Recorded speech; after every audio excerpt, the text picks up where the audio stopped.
Hey guys, in this video, I'm going to show you how to save WhatsApp one-time image. Alright, let's begin.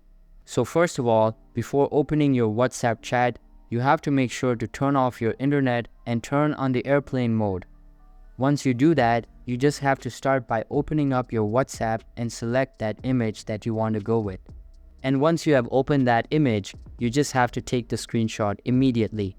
If you see this screen recording block message, you just have to try downloading any kind of application that's a screen recording overlay.